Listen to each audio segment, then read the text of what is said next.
While mothers protest in Nicaragua, in neighboring El Salvador, they're battling injustices plaguing them. During a hearing on the Hill last week, Congresswoman Lois Frankel addressed her concerns about how the Trump administration is handling women's global health. I think a lot of us are very, very concerned what's happening to the women of this world by policies of this administration. I'll give you an example. Last year's report for El Salvador said that women were being imprisoned for miscarriages. That's an example. A recent report by the New York Times describes El Salvador's harsh abortion laws. They are so strict that any pregnancy complication raises suspicion. Some people have spent more than a decade in jail, women, for having a miscarriage. Elisabeth Malkin is the New York Times reporter who wrote that story. She's been following this story, and she joins me now from Mexico City. Elisabeth, how is it possible women can go to jail for having a miscarriage? Well, El Salvador has a total ban on abortion, a complete ban with no exceptions. It's one of the harshest laws in the world. In fact, Latin America has some of the harshest laws in the world.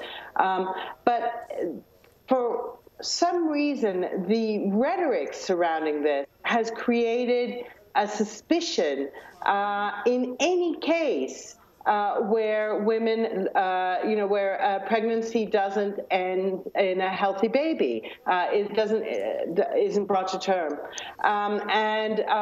there are a number of cases.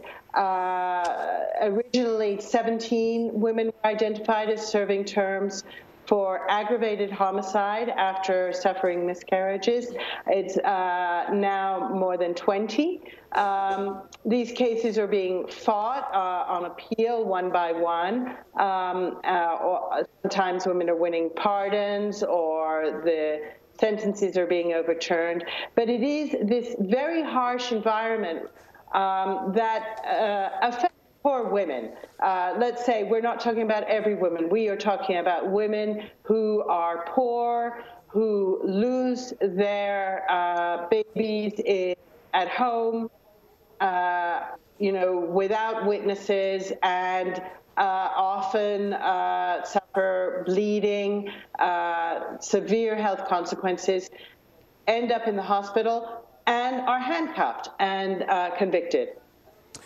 You know, in reading your report from the New York Times from back in April, there's a lot of really important stuff in here, but there's just one anecdote or one bit that you report here of this young girl who's 16 years old. She's mentally disabled. She'd been raped.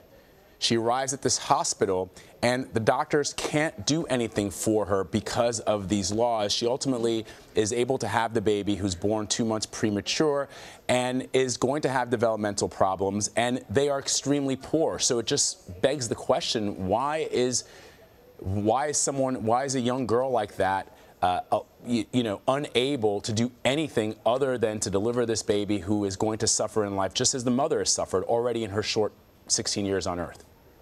Yes, it's terrible, and as you know, El Salvador, we're seeing this with the refugees leaving El Salvador and seeking asylum in the U.S.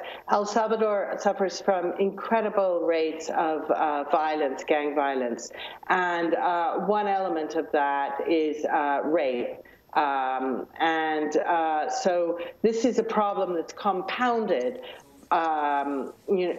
by these draconian laws against abortion. This is a law that is only about 20 years old.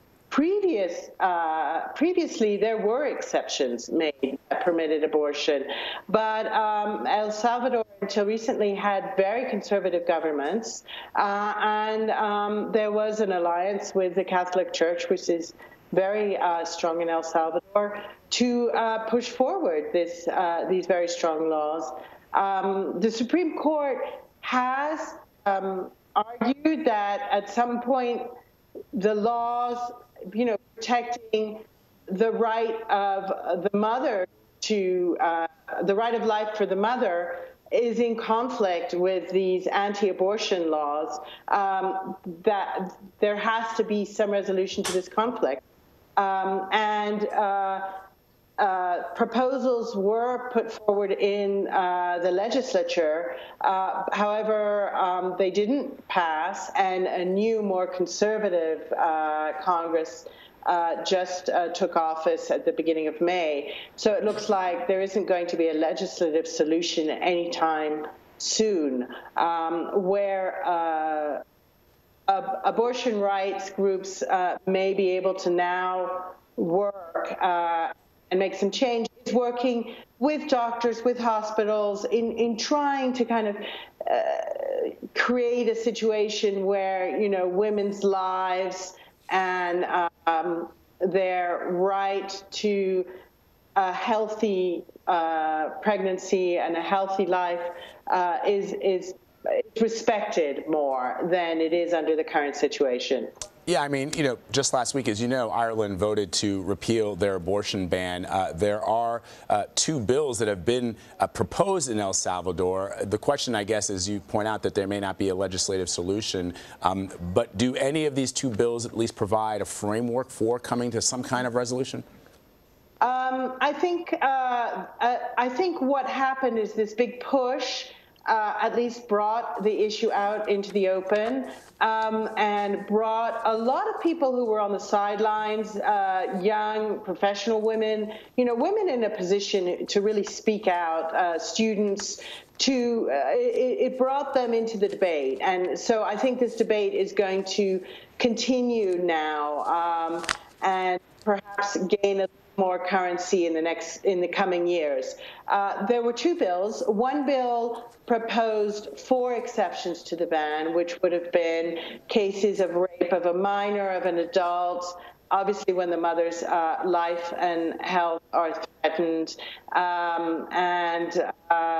Then another bill was really life and health being threatened and cases of rape of a minor, which, as the sponsor of that bill told me, he said, this is the absolute minimum that we could ask for in a civilized society. And it didn't work. The sponsors thought they had enough votes. And at the very end, in fact, surprisingly, it was the left-wing party that didn't sort of show up on time. You know, people just don't feel there is enough public support for this.